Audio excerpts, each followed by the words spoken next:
see, first order of business is a roll call and approval of absences. So, Sharon, you had mentioned that John had said he was going to be absent. Right, and he's on the agenda as having been notified me in advance.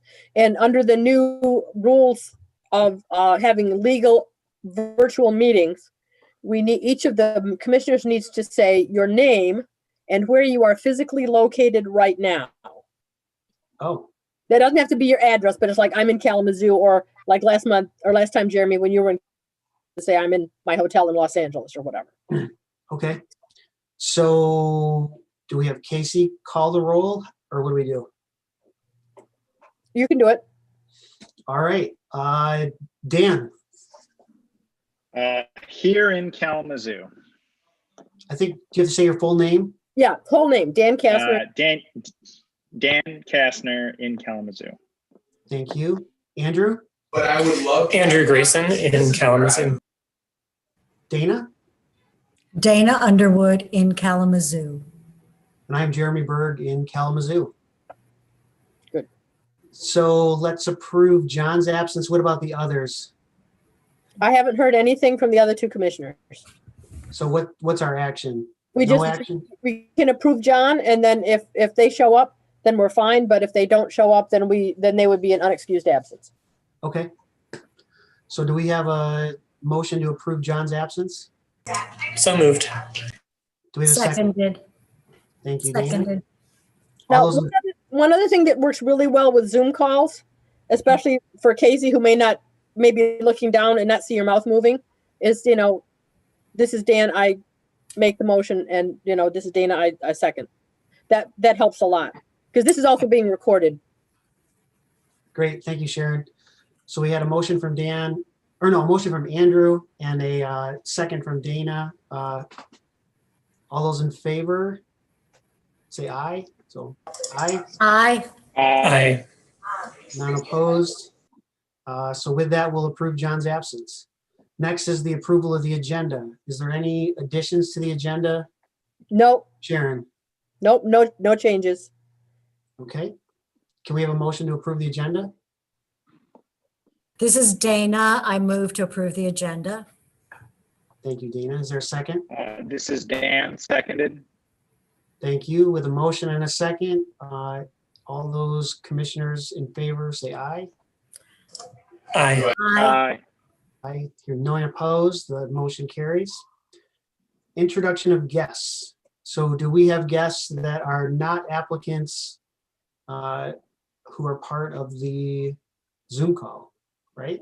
I know it's a little different with the Zoom call, so. Sharon, I just want to point out, Eric Stuckey is one of the new folks, right? So Right. he's currently an attendee in the meeting. Oh, There's 13 panelists and one attendee. Eric Stuckey is one of the attendees. I think there may be a mistake with his login. I just wanted to point that out before we got any further.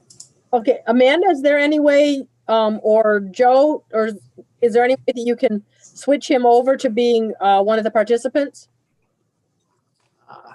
If you click on him, you can promote him to a panelist. I don't see You have See, to I go don't- to, participants. Got it. Okay. There. I'm glad you know your way around this. Let's see if I can yes, fix thank you, Andrew. Jeremy, Scott, Andrew.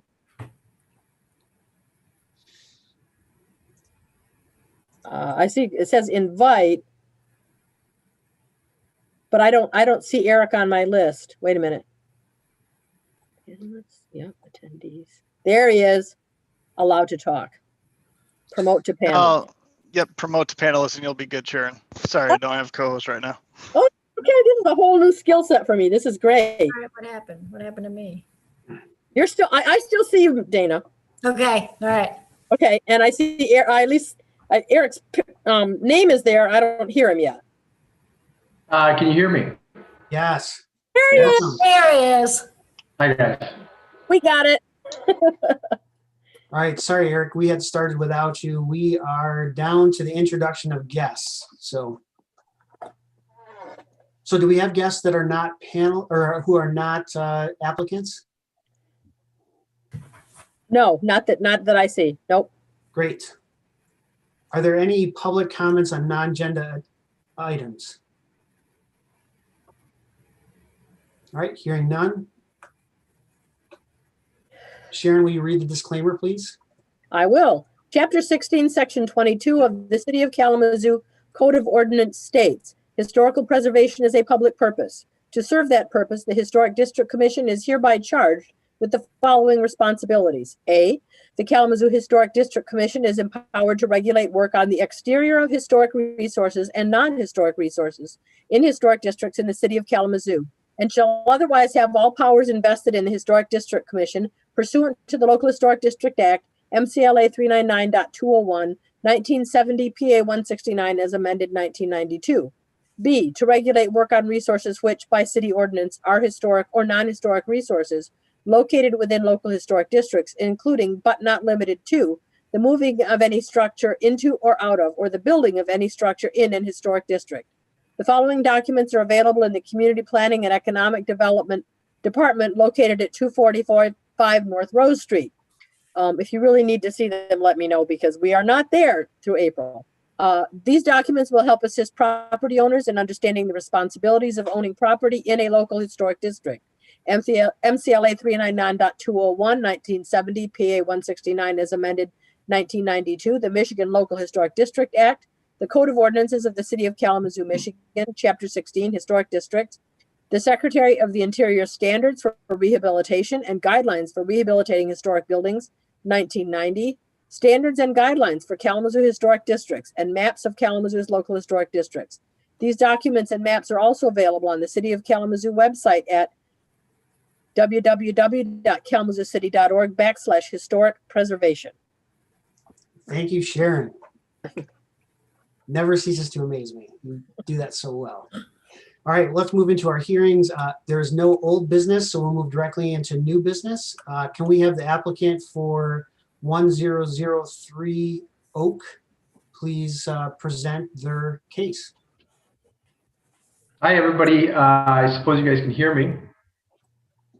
Nice to be on video here with you guys. I own 1003 Oak Street. I just purchased this property this last August, and I am slowly but surely making improvements to this home. And a lot of things have been interior, like paint and small things here and there. But the exterior is my next priority. Some things might not get done until next spring because it's a little too cold to paint now. But we've got about 4 doors in this home. And now you can see the map and the photos here that Sharon's presenting. So the paint is in okay condition, but there's some places where it's failing. And here's one of the worst places that you see with these doors. Prior to purchasing the home, the porch was removed, the previous owner to me. And you can see above the 2 doors that that space where that was. And there's an old photo on BSNA website where you can actually see the old porch, and it looked actually quite complimenting to the home. But since they've removed it, it seems to be quite a bit of water splashes down here on the patio, and that's kind of the reason that I've determined that this paint is failing so bad. But in terms of livable space and security, I think that it might be best to remove one of these doors. So there's kind of through the left door, it's kind of a dining room, and then the door to the right, it can be kind of used as a living room space, but it's not super comfortable the way that this is with the road. It's on the corner of Oak Street and Minor, and this faces the corner. And there's a stop sign and quite a bit of traffic that go by, foot traffic as well as cars. But just in terms of security with 4 doors, I don't think it's quite necessary. And it's a little bit more comfortable living space if we were to remove at least one of the doors. And the door on the right says item A. That's the one that I'd like to remove and side over with at least whatever closest material I can find, wood siding that would match the other wood siding. And afterwards I'd be painting.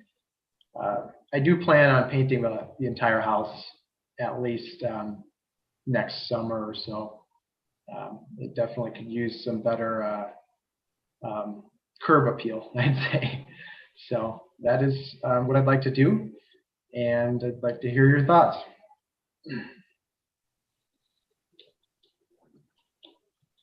So you are looking to remove the door that's marked item A and reside over it. That's the ask.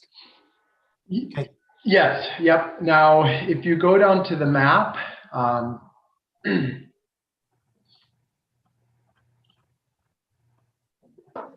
Oh, sec.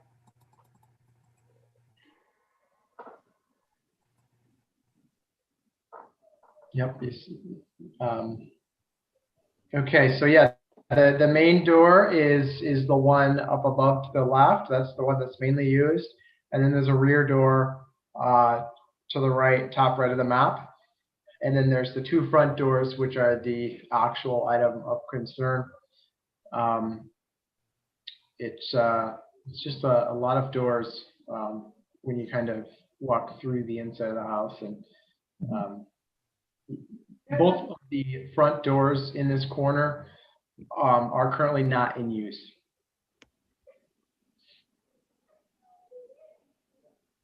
And Sharon actually by email was mentioning some things that could be done, like removing door hardware, screwing them shut, and putting a plate over the holes for the doorknobs, and then putting a little plaque, a permanent plaque that says not a usable door or something along those lines.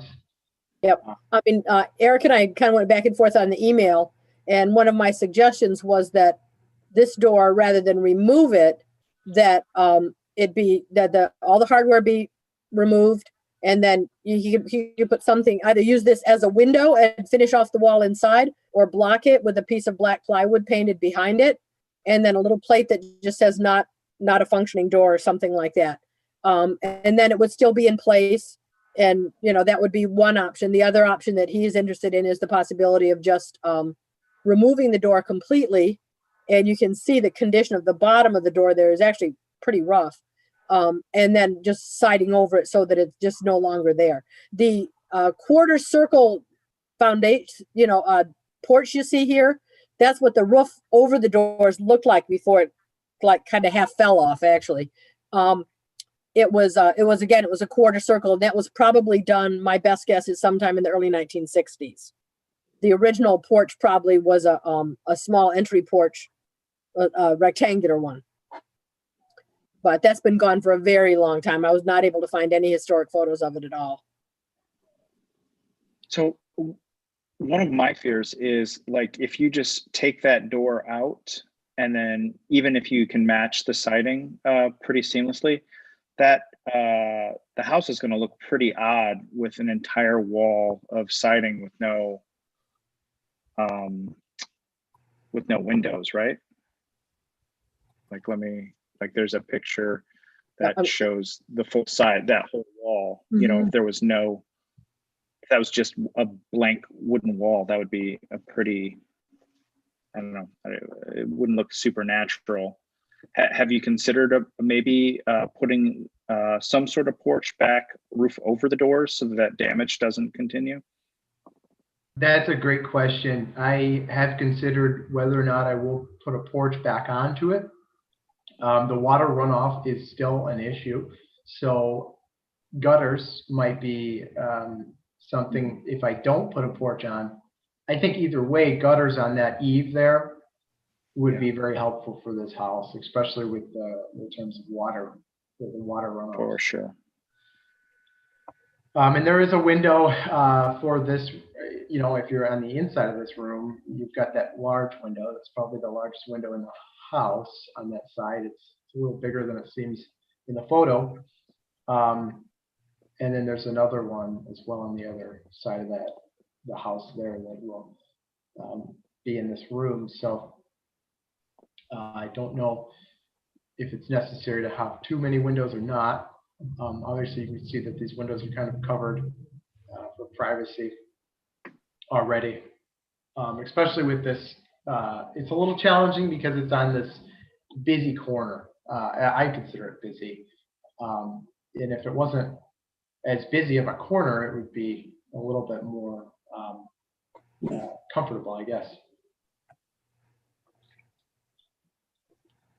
This is Dana.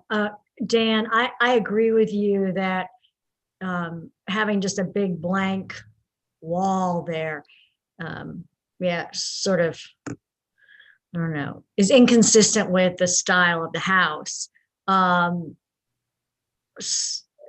I do understand also the noise. So yeah, it'd be great if you could put a porch roof back on. That would give that side some, that would break it up, give it some distinction, make it look more period. But that's just my thought. So Sharon, is this a coffin door? Is that what they call these? I believe that what this was very common on houses of this time period where there would be two doors off the front porch. This was probably a rectangular porch with much the same roof lines as what you have here in terms of where it intersected the house. And the coffin door would have probably been this door, the one that wants to be removed, that would have gone into the front parlor. And that allowed the family to have a front parlor where, you know, it was neat. You could have people in, you could have funerals and weddings and all the 19th century events that you used to do at home that now we do elsewhere. And that way that people had a separate entrance to use for that. So the coffin door was kind of like the public door, the formal door that you'd use to get into the house. And then the other door, even though it's literally right next to it, and was used for everyday purposes going in and out.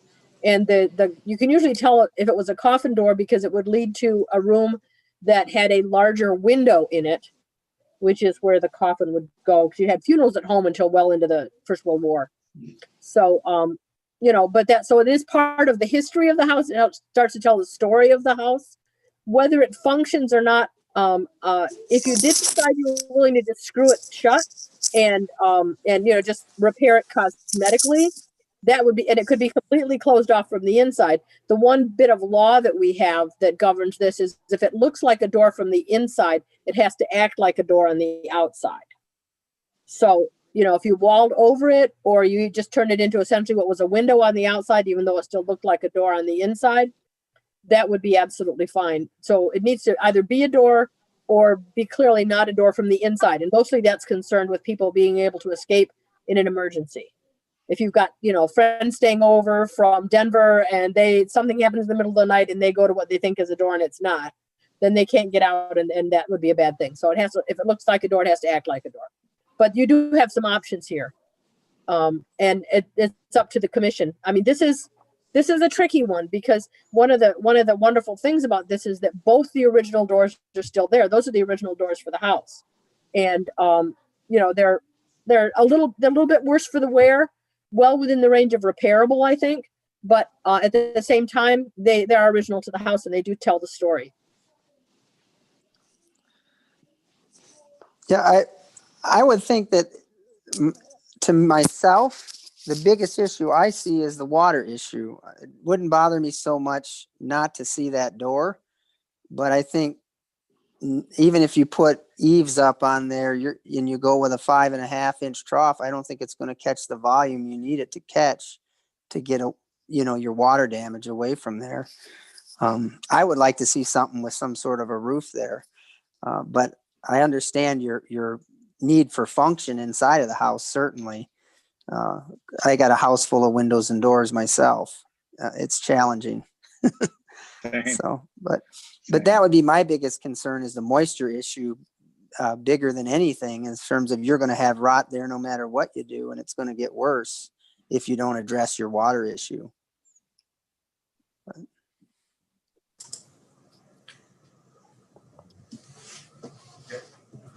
Well, I have a question for Eric. So Eric, you've obviously considered a lot of options.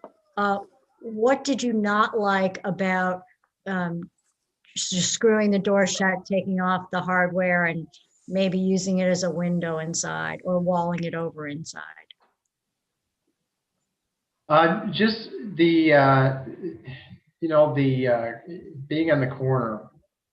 It's got the larger window already. And you can hear me, correct? Yes. Yeah. Okay. Yes. Yeah, it's got the larger window already, and I think it's kind of enough for the room there to be comfortable space. It's just at nighttime in the neighborhood here, it's kind of scary to think that somebody could just pound their shoulder into the door and open it, even if it is screwed shut, and especially if the wood is starting to fail or get old and rot. It's not that extremely durable wood, being that old of a door. So it's just for comfort, I guess, and the ease. It's the easiest. I wanted to mention that I will be doing this work myself. I'm quite handy, and I'm definitely capable of doing this work. And I'll be making sure I can get the siding as flush as possible. I'll also most likely be caulking or doing something along the lines of trying to seal up the spaces between the wood. If not, maybe it's a question of whether or not I should do full pieces of siding from one end to the other end of the wall there, or whether or not I should do small pieces just to fill the door space. So that's another question.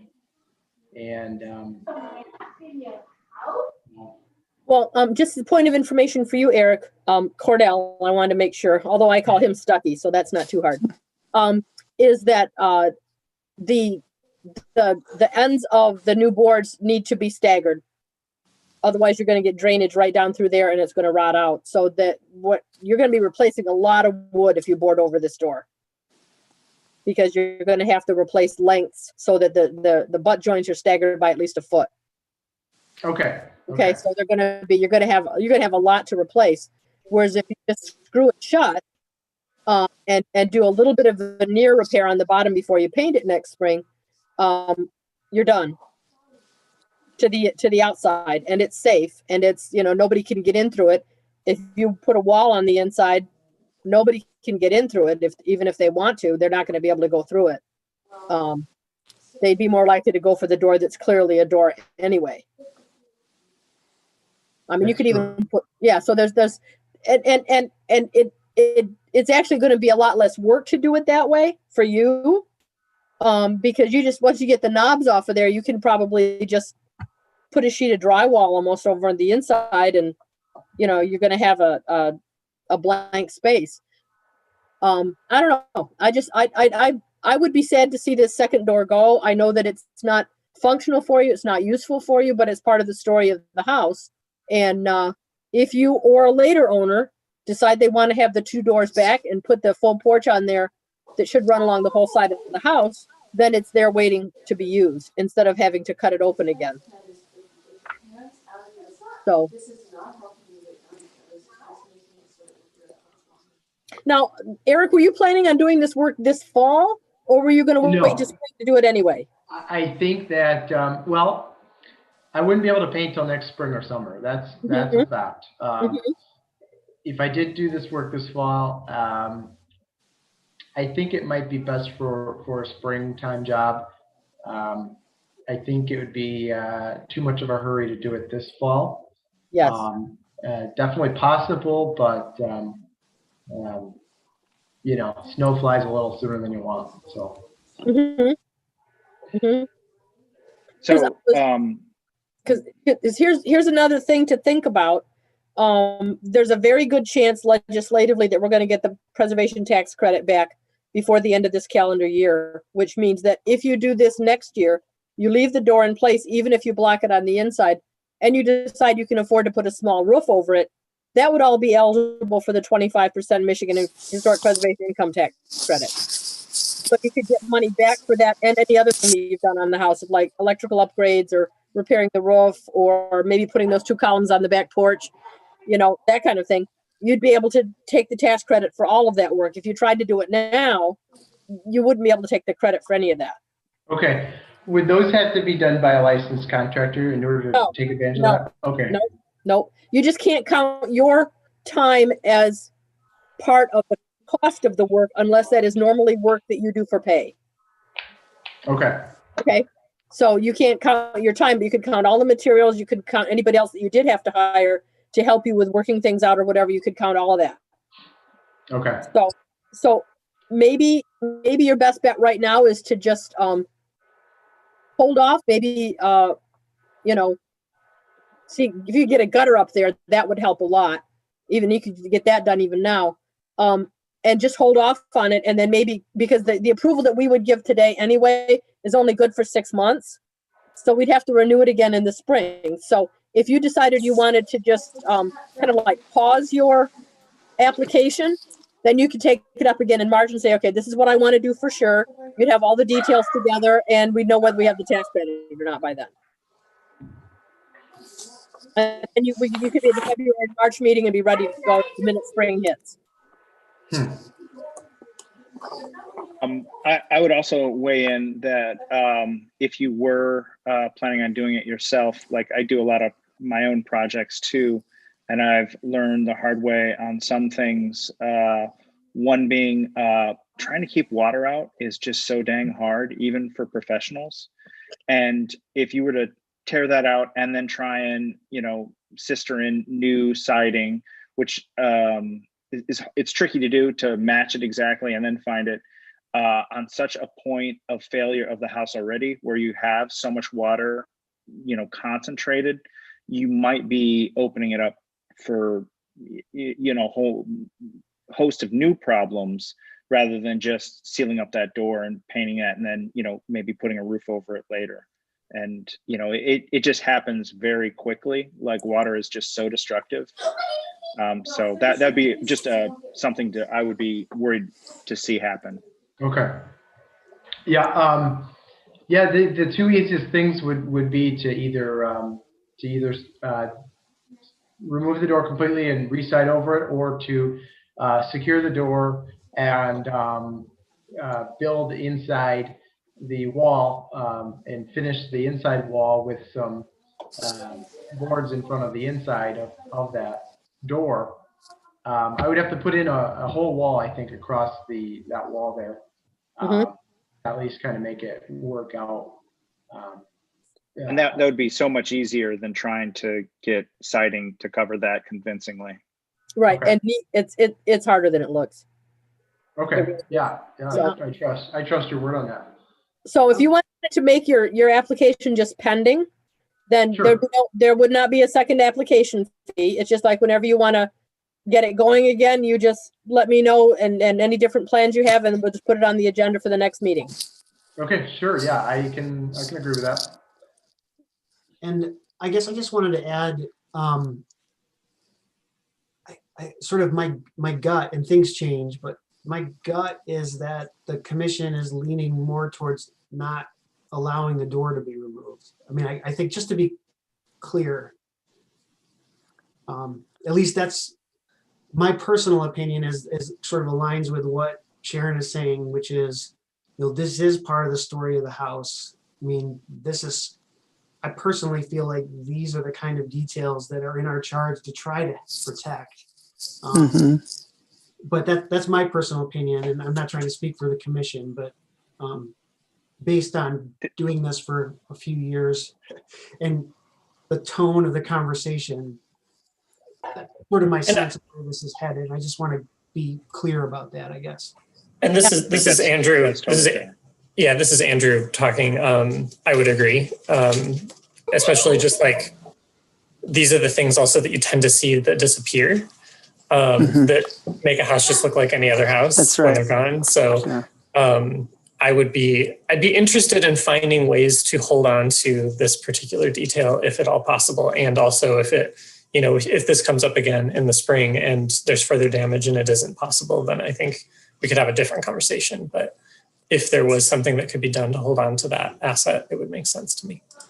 Yeah, I can think of probably at least half a dozen coffin doors in the Vine neighborhood that are no longer doors on the inside, but the door is still there on the outside. Probably 2 or 3 of them within a block of your house. So, yeah, and that works fine. I think you'll need to repair some of the veneer at the bottom, but then once you put a coat of paint over it, you're not going to be able to even tell. It's going to look kind of neat. So, True. Real quick, could I just clarify or confirm if I were to finish a wall on the inside, what exactly should I do with the door? I think you mentioned a black painted piece of plywood over the window. yep, and it could be just on the inside of the glass, so it still looks like glass on the outside. You could always also put in a piece of. You could even just paint the back of the glass, except that eventually flakes and doesn't look good. So that's why it's better to use something rigid and dark. And then you just put it behind the glass and you take the hardware off, and then whatever you want to do on the inside, it's entirely up to you. What do you do to insulate that space if you do that, Sharon? It depends on how deep the space is. You can sometimes you can use like the foam. Depends on how much of the wall that Eric wants to build out. He might be able to, use regular bad insulation. It just depends on what he does on the inside. But some kind of insulation is probably a good idea. Would it be possible for him to do this in stages? In other words, he could remove the door inside it and then actually put the door on as a false door over the top of the siding. And you wouldn't lose that visual feature, but he'd be insulated and he'd be usable space inside without some sort of a bump out. Well, here, Eric, let me ask you, because you're our contractor dude. Could he take the door off and reposition it in the opening as if it was going to be an outswinging door, which would leave him a change cavity? change the handing on it. That's a pretty easy thing to do. Yeah. Put it forward in the opening so it's flush with the front Yeah. wall. So it would have a slight visual. It'd be out farther than it is now, but I would think that would solve a lot of. But that again, my biggest concern of the whole project, Eric, is the fact you're going to have problems with water there until you do something about that had a roof on it for a reason. Your eaves will be certainly helpful and be a short-term thing, but you're going to have water problems there to the day you die until you do something with a roof there. That's my personal opinion, but. And it wouldn't have to be the full length per se, but something to. Yep. I definitely like the idea of gutters on those two on the main eave there. I think that those are going to be absolutely essential, with or without the porch roof, because even with the porch roof, that water would be running somewhere, and it That's needs right. to be directed. So that's right. So the whole volume of your roof is coming down that valley. Yeah, so I totally like that idea. The idea of removing the door and then replacing it on the outside, it seems like a bit more work just to do that and then reside over and try to make the door look just like it did before. It sounds to me like a little bit of a challenge. But I am liking the idea of finishing the inside and leaving the door as it is. Okay. I think that seems to be the easiest. And as far as insulation goes, it would be a combination of the spray foam and bats. Yep. And if you want, sometime over the winter, when things maybe are a little calmer, if you're comfortable with it. I mean, I only live about 3 blocks away and I'm working from home. I could come over and meet you there and we could look at that back porch. We could look at the front and trying to get you to the point where when you're ready to start work in the spring, we get you on the agenda for the meeting and you've got a complete plan. There may be other things you also want to do and we could just have it all approved all at once and then you're ready to roll for the whole next construction season. You're muted. Sounds great. I think we can have this pending and revisit it in the spring. I did want to ask one quick question. Is it okay to put the storm screen doors over these? They do have the place, the ridges for those. What are your thoughts on that? Yes, Is it I can okay? approve that. I can approve that administratively. If Okay. you want to do that, just, we'll talk maybe tomorrow or Thursday, or send me an email. I can just approve that and you're ready to go. Since I Okay. think you said you found them in the basement, right? Yeah, I did find one in the basement, along with other doors and storm windows. So trying to That's preserve those and keep those at least in use. I don't know why they're not in use now. So Well, probably someone just took them off because it was quick and easy. I mean, I don't know if any of you got a chance to take a look at the back porch, but there's two posts there that are replaced with the pseudo wrought iron. And I've got two posts in my garage that I think will match what he's got back there. So get them out of my garage and into your yard would be great. Nice. that'd All be right, is there awesome. anything we need to do, Sharon, to sort of No, close this I think case we've and got move it on forward? record. I'm sure that Casey got it, that Mr. Cornell has agreed that we will suspend or put his application in the pending category, and we will reactivate it in the spring when he's ready to come to us with a plan. So Great. that's really all we need. Thank you, Mr. Cornell. We appreciate your time today. Great. Thank you. I appreciate all of your time. Yep. Have a good day, guys. Thank you. Thanks. All right, next on the agenda is 1552 Academy. Do we have a representative here to present the case? Yes, my name is Scott Hunsinger and I'm here, and also Jerry Berrigan is the primary contractor on the job, and he's here as well. Great. So would you walk us through what you're looking to do, please? Absolutely. My wife, Rebecca, Joyce, and I and our three teenage sons live on Academy Street in a pretty small house. I think it's maybe 13 or 1400 square feet. And we've made it work thanks to Jay Bond Sr., who did some incredible work in our basement. He is a great guy. Some of you probably know him. And he put a couple bedrooms in. When we bought the house, we didn't know we were pregnant with twins.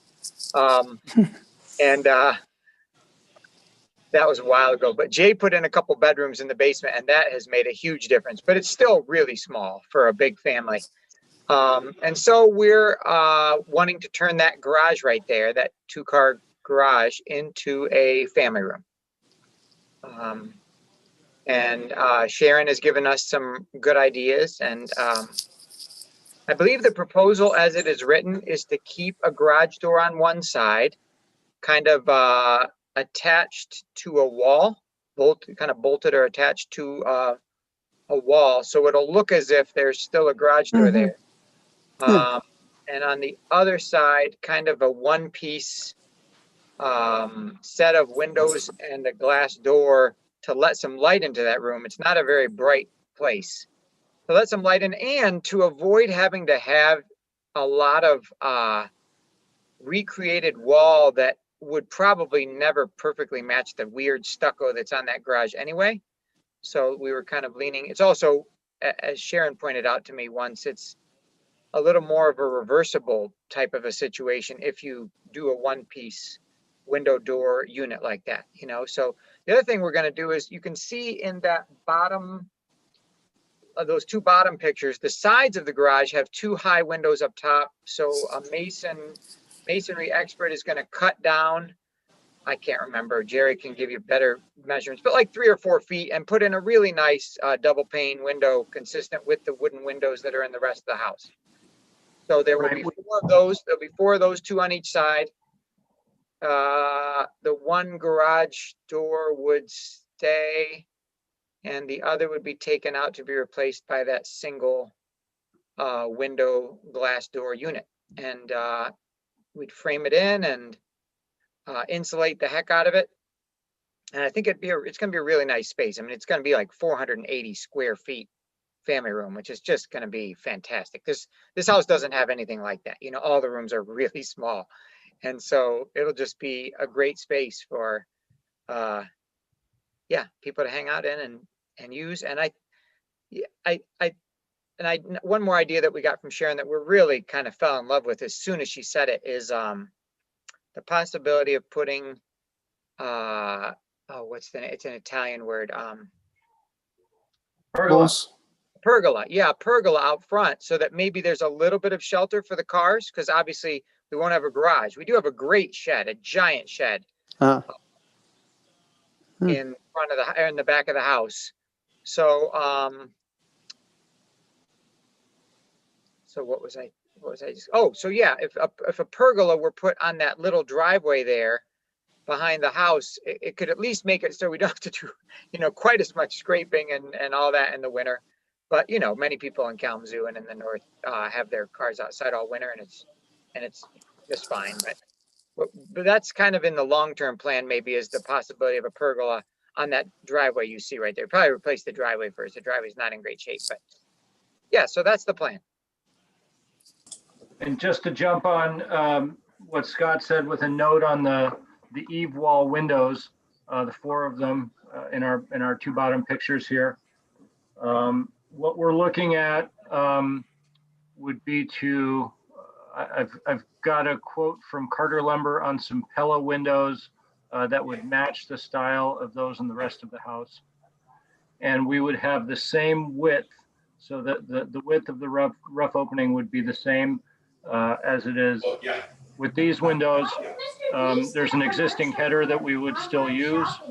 And we measured down a certain number of blocks because that seemed like a kind of a clean way to go. And so we're proposing a rough opening of the windows of 29 wide by 57.5 high,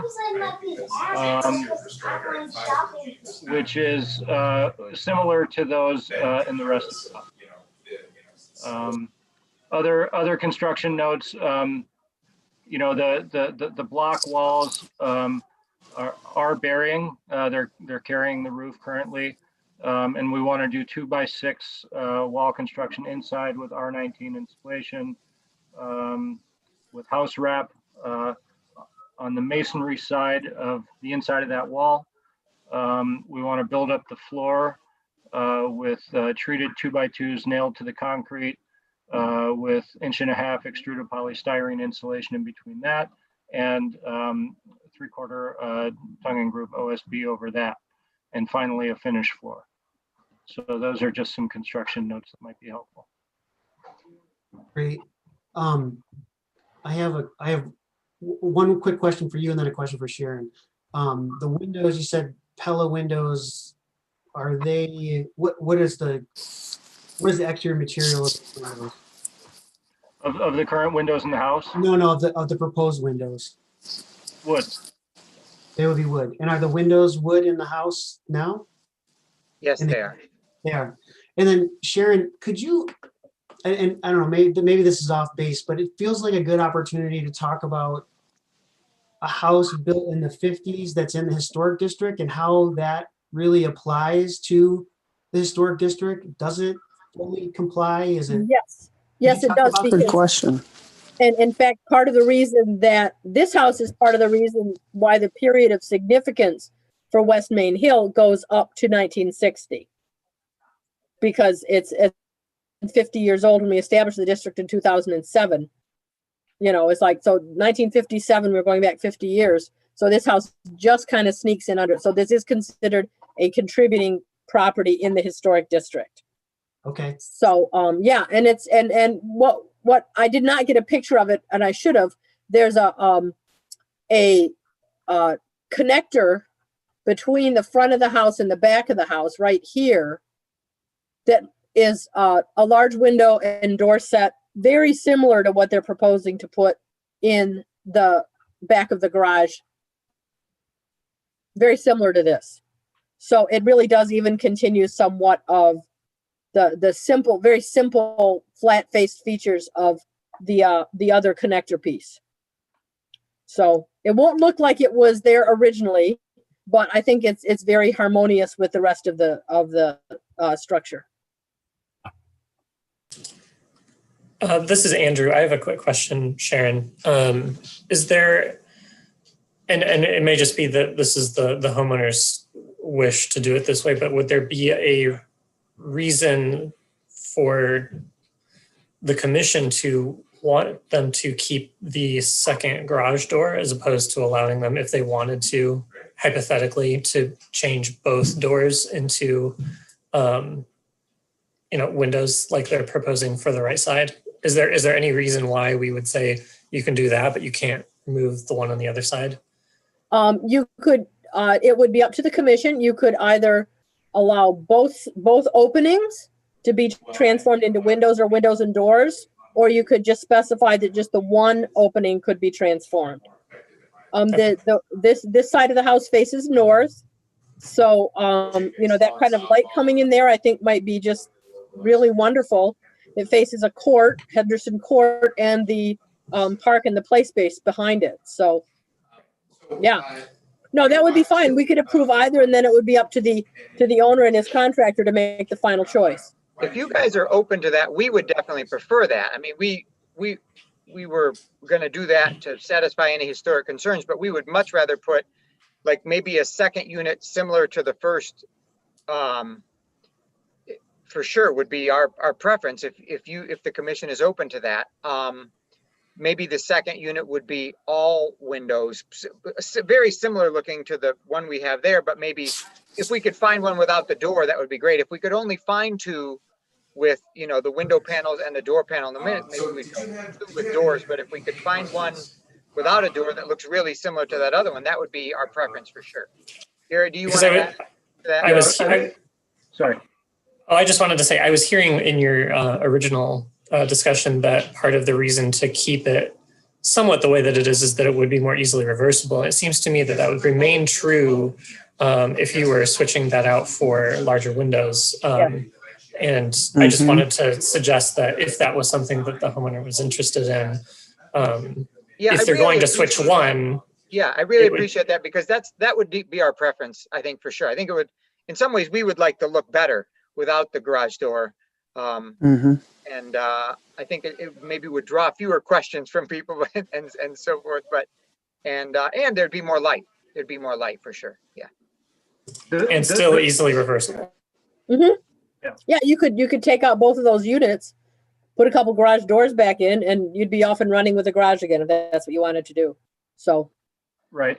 And those garage doors are 7.5 feet high. So even with building the floor up as we're proposing to do, it wouldn't be a huge retrofit to get a standard size garage door back in there if a future homeowner wanted that. Just an addendum to what Scott was thinking about. I mean, perhaps, we get two identical units and, and fasten one of them shut and put plates over the hardware holes. And that's basically a patio window. And the other one is the entrance. So. Yeah, I was just going to add, from my opinion, the sort of mid-century modern, I think opens up a lot of opportunities that, some of the houses from the late 1800s, early 1900s don't.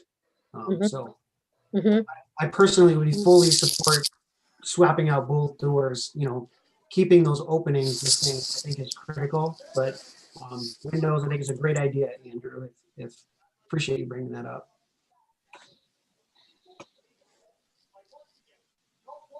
Is there any other discussion from the commission or questions? That's your home, right? Because that's something that you're doing on your own. So of course you don't want that to be awkward. But that was so. Sharon, we have the option then to amend the commission action to approve. If they were to choose to do both, we could just add that to the language. Now, then the question is, and this would be for Jerry and Scott, if you had both openings that were windows, would you still feel there was a need to alter the windows on the sides of the garage? I think it would still be really nice. It would definitely drive up the cost to do that. But in terms of the overall livability of the room, having some openable windows, I think would be really lovely to get some draft, some breeze flowing through there. And not only that, to have kind of a view of that courtyard and just some balanced light from multiple angles. I think it would be a really lovely room with windows. There'd be windows on 3 out of 4 sides, and Yep. I think it'd be fantastic actually to still do the wooden windows on the sides. How about you, Jared? What are your thoughts? Yeah, I mean, the clerestory windows that are in there currently are very small. They're not thermopane. There's really minimal light that comes through, and they've got a very nice view on one side and a tolerable view on the other. So I think it would be nicer if we could do all of it. I have one question for you on your driveway, Jerry. Can you hear me? I can hear you. I- It's Scott's driveway, but I'll, either Oh, way. sorry. Yes. You're going to be parking a lot of cars in there and you're going to be using this room. Is it going to be detrimental to you using that space if you have all windows and you're looking out at the hood of a car or the tailgate of a truck? Is that going to mess with your aesthetic, so to speak? Scott? Yeah, I mean, we definitely talked about that too. And I think it's kind of, it is what it is. I mean, there's just unfortunately, there's not a lot of getting around that when you've got That's a right. limited lot and a limited house. And it's kind of part of city living, right? So, and I kind of have always appreciated small, here I am asking for a bigger house, but or to expand. But what we're doing is just converting space to make it fit our family better. And I think with the pergola there, and I know, yeah, that particular view, there will be a lot of view of cars, but I kind of think it'll still be really lovely and worth it, I mean, and I also Sure. think in the future, there will probably be more and more 1-car families and fewer 2-car families. I don't think cars are really going to be as popular in the future. I think there could be way more people with, electric bikes or smaller and smaller cars and all that kind of thing. So I don't know. I think, eventually probably just be one Prius back there. Sure. Well, and And if you do go with a pergola, you're going to need all the extra window space you can get on the north side. So you're going to want that light coming in. It will do some shading for sure. Yeah. Yeah. So That's a sounds valid like point. you've thought a lot about it. It seems like kind of a slam dunk to me. Yeah, and I think all you'd have to do with the motion is to change it to, instead of just replace the west garage door, replace either one or both garage doors as proposed, and just take it from there. Yeah. All right, commissioners, any other questions or discussion or motions? What do you want to do? Make a motion to accept the proposal.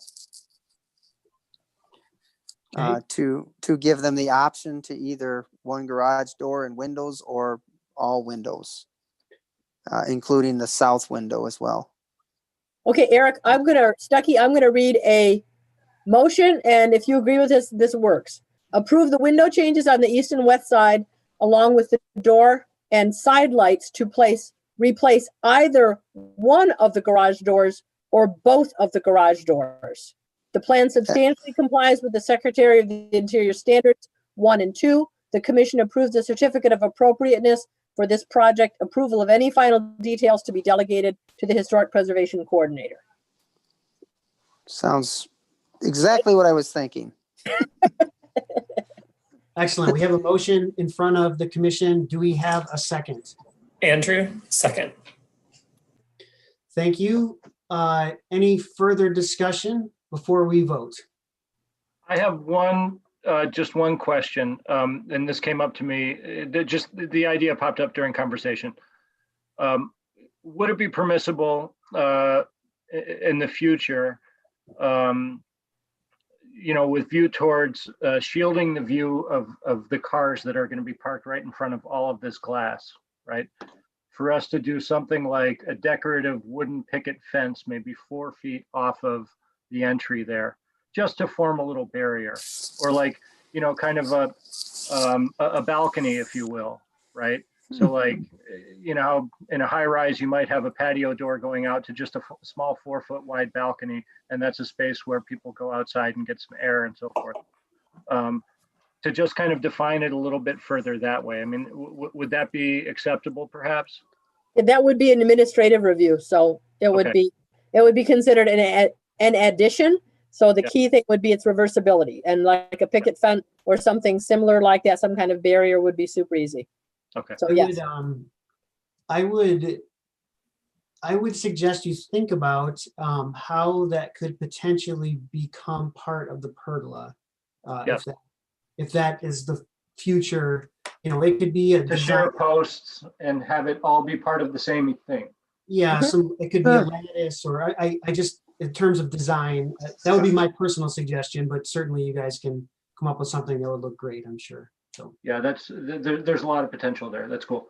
yep, excellent. All right, we have a motion and a second. Let's have a roll call vote.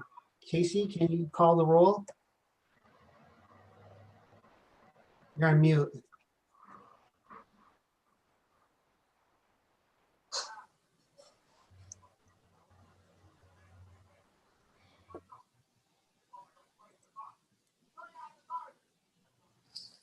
Sorry about that. I couldn't get it to unmute. So roll call, Dan, Aye. Jeremy, Aye. Andrew, Aye. Dana, Aye. Eric, Yes. and Carla.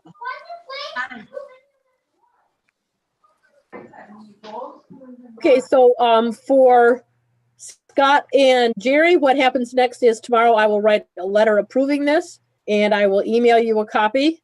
Normally we mail them also, but our office is completely dissolved, so I can't do that. But you will get an emailed copy. So, and I will also clear the permit you've already applied for, so you can go ahead and get started as soon as you're ready to go.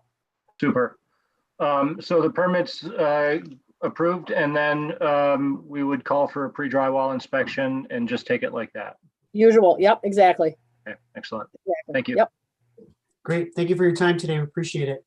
Yeah, thank you guys for all the great ideas all along the way from the beginning to the end. Thanks a lot, everybody. Well, and thank you also for keeping Kalamazoo awesome. I mean, some difficult decisions as we saw, and yeah, but yeah, thank you for volunteering, for sharing your evening. Appreciate it. Thank you. All right, let's keep moving along here. Approval of the minutes. The minutes are from June 16th. No, the 2020. minutes they should be September. Oh, you're right. September 15th. From September 15th. Do we have a motion on the minutes? I'll move to approve the minutes from September.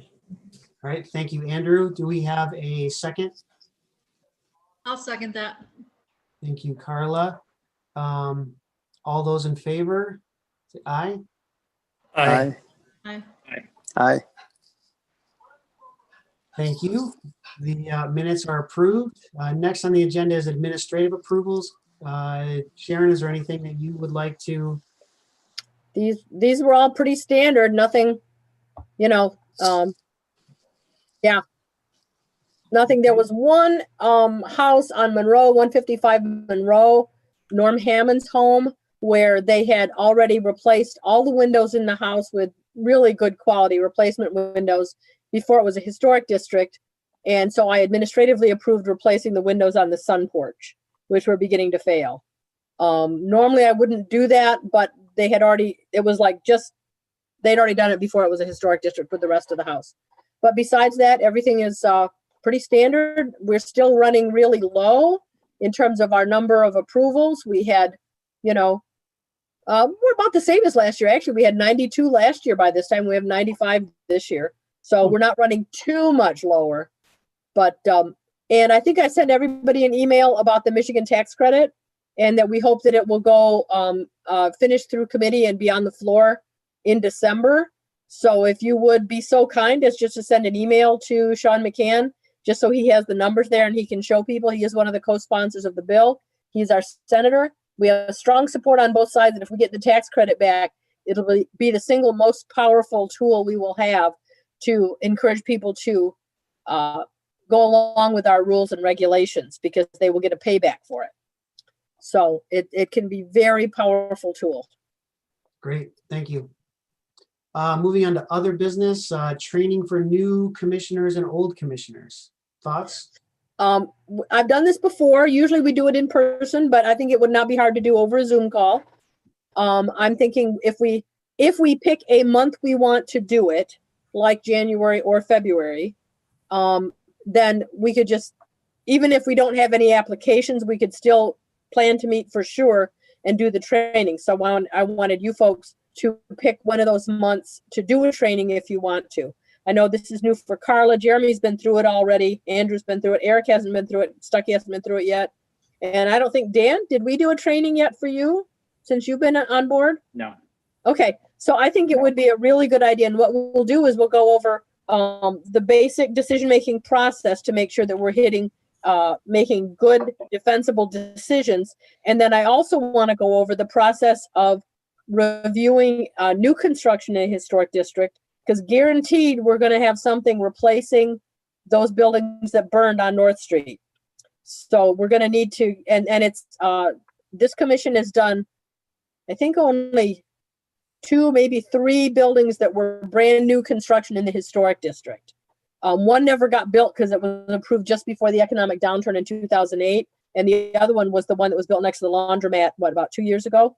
Yeah. So, yeah, so I think that it would be a really good idea to go over how you make decisions about what is appropriate infill in an existing historic district. So I guess what I need from the commission is to pick one of those 2 months. And then we just will absolutely plan. And then you can put it on your calendars and know for sure we will be meeting that month, whether we have any applications or not. Hey, Sharon, Mm-hmm. would that be something I would need to be included in? Just curious. Not necessarily, you'd be very welcome to be, but it would not be a decision-making meeting unless we had, if we had an application, then you would need to be there. If we don't Okay, have so an if it's something, application. Yeah, okay, so if it's something that there is no application, I could listen in. I wouldn't have to take notes or anything. correct. Absolutely correct. Yes. Okay, good to know. Thanks. Well, should we plan on January or? Sounds good to me. Yeah, sounds great. Sounds January's good. good. Okay. And will that be on the second Tuesday? Same, we're or already, third Tuesday? yeah, the time is already scheduled, so we would be at the same time. Got it. Okay, Same bat channel, same bat time, got it. Okay. This is not in addition. This is, okay. Correct. Now, if by some bizarre possibility, we get like 3 or 4 applications or a whole slew of them for that meeting, then we might just postpone it a month so that you don't end up having like, an hour and a half meeting where it's a meeting and then another hour and a half of training. Plan on it Right, taking about right. an hour and a half. Hour and a half. Okay. All right, excellent. That's all I've got. Well, that takes us through our agenda. Mhm. Is there a motion to adjourn or other discussion that commissioners wish to have? I move to adjourn. This is- Second the motion? Thank you, Dana. Thank you, Eric. All those in favor? Aye. Aye. Aye. Hearing all ayes, let's adjourn this meeting at 6:06. Thank you everyone for their time tonight. I appreciate it. And have a great Thanksgiving, however you Yes, celebrate. happy Thanksgiving. My favorite Yeah, you holiday. too. Be safe. Yes, ma'am. Seeing y'all. Bye-bye. Bye. Bye. Hey, Sharon, no groundhog for Thanksgiving this year? No groundhog. Turkey. Okay.